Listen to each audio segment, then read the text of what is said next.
Apostadores, o Mundial de Clubes acabou. Quero-vos falar um bocadinho da minha experiência nesta competição. Quero que vocês me contem um bocadinho da vossa experiência nesta competição. Antes de mais, alguns de vocês já me podem conhecer por outra rede social. O meu nome é João, sou Punter há 2 anos. Já conheço apostas há mais tempo, só comecei a levar esta série há 2 anos. Ou seja, só tenho 2 anos de experiência e para mim o mais importante quando tu és apostador é o tempo de ecrã que tu tens, é o tempo que tu passas a fazer jogos live, porque para mim a experiência é o mais importante. Dito isto, eu não sou dono da razão e apenas o que vão ouvir aqui é a minha opinião sobre esta competição.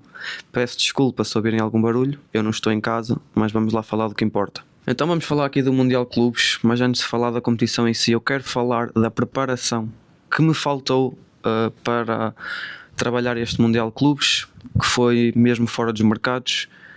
Eu antes da competição começar, eu falei com um grande colega meu, que também é apostador, só que já tem 7 anos de experiência. Ele avisou-me: João, cuidado, vai ser uma competição muito complicada, uma competição que vai puxar muito por ti, porque eu estava inserido dentro de um projeto que nada tinha a ver com apostas, mas tinha tudo a ver com o Mundial de Clubes. Eu tinha que ver todos os jogos e foi muito complicado, foi muito cansativo, porque tínhamos 4 horários. Tínhamos o horário das 5 da tarde, das 8 da noite, das 11 da noite e das 2 da manhã. Eu descansava entre estes horários. Quando acabava o jogo das 11 eu ia dormir, punha despertador para acordar às 2. O problema foi que eu comecei a tomar muito café para aguentar esta competição. Eu durante o dia parecia um zombie, mas com esta quantidade de café que eu comecei a tomar, quando acabava o jogo das 2 eu não conseguia dormir direito e às vezes adormecia muito tarde. Durante o dia eu tinha as minhas coisas para fazer. Tentei levar a minha rotina o mais normal possível, só que não consegui, foi um desastre.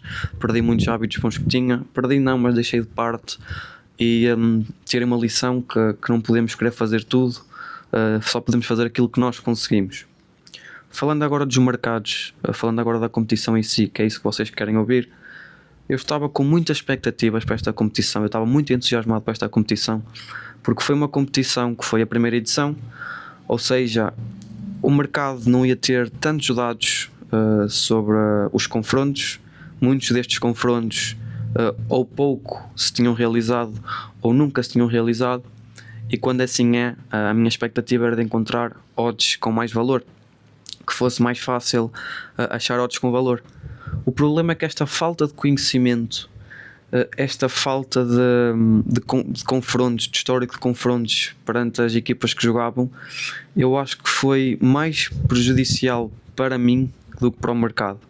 E mais à frente eu explico o porquê. Quero falar um bocadinho do mercado em si, das odds. As odds comportaram-se de maneira um bocadinho diferente. Não percebi, demorei-me a adaptar um bocadinho, porque senti que a liquidez era um bocadinho diferente de jogo para jogo. Isso é normal, todos nós sabemos, mas jogos que, por exemplo, do Al Hilal, eu sentia muito dinheiro a entrar na parte do Al Hilal, senti diferenças na liquidez também em jogos de equipas sul-americanas e por aí vai.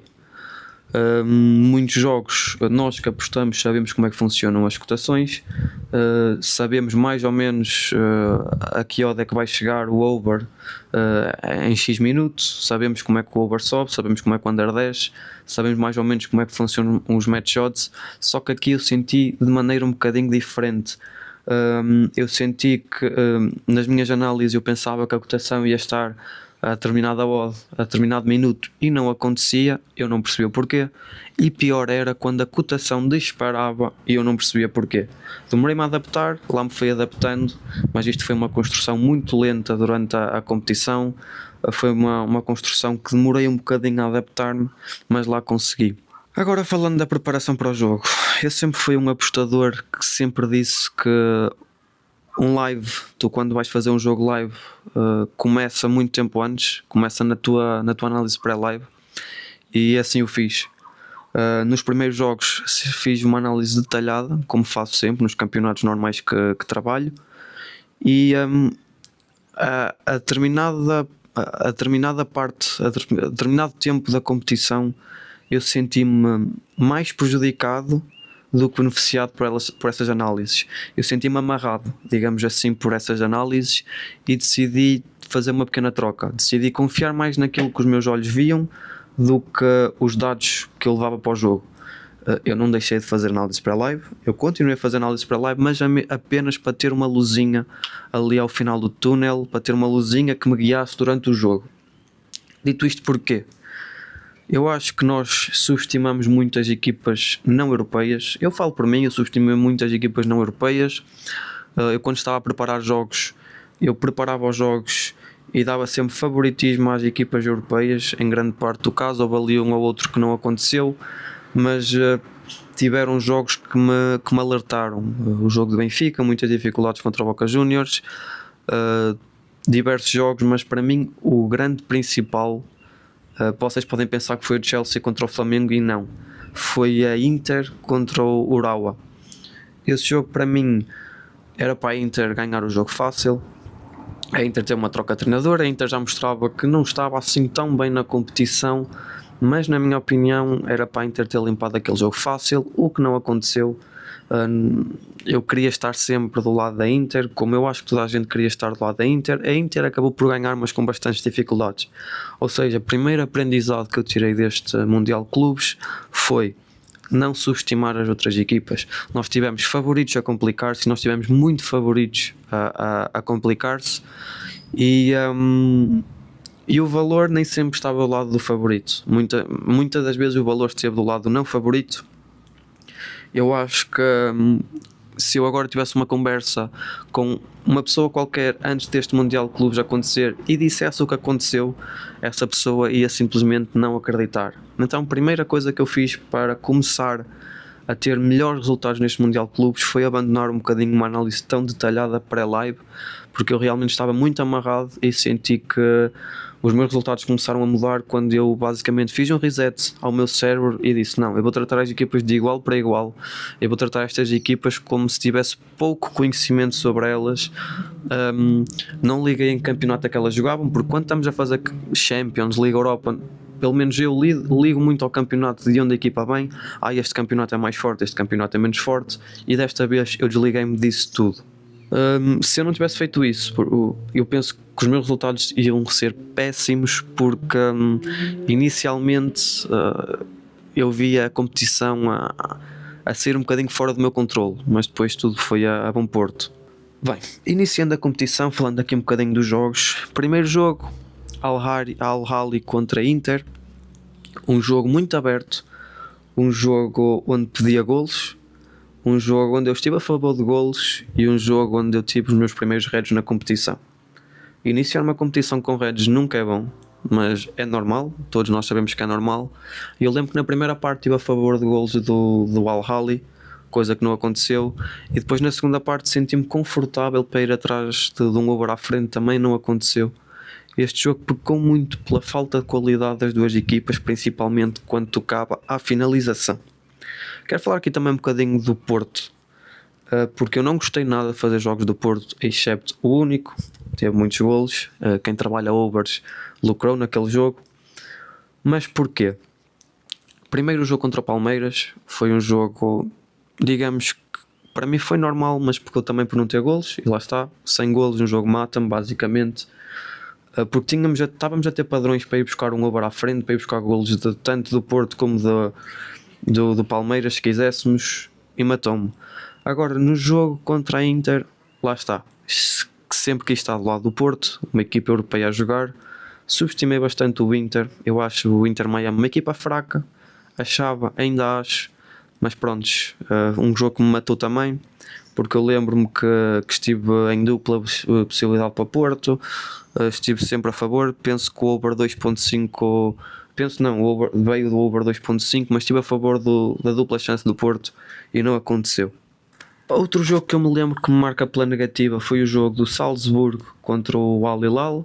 Jogo over, jogo que para análise pré-live era um jogo over, um jogo com algumas oportunidades, um jogo onde o Al Ahly até teve por cima, o Al Hilal até teve por cima, mas um jogo que acabou 0-0 também. Paciência, bola para a frente. Bem, como tudo, nem tudo é mau, vou falar daqui os melhores jogos que eu tive. O primeiro grande jogo que eu tive foi o PSG contra o Atlético Madrid.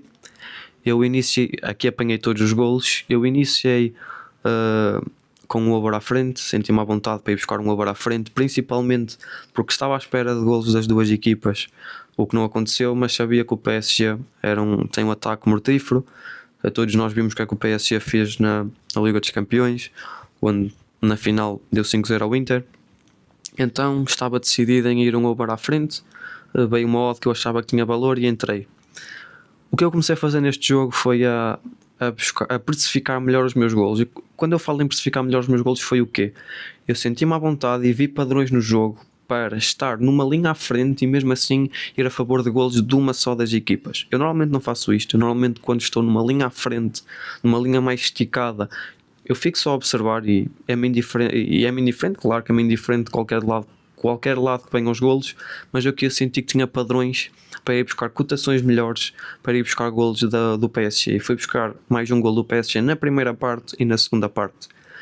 Falando para mim do melhor jogo do Mundial Clubes, foi o Bayern de Munique contra o Flamengo. O mesmo, passou-se aqui o mesmo.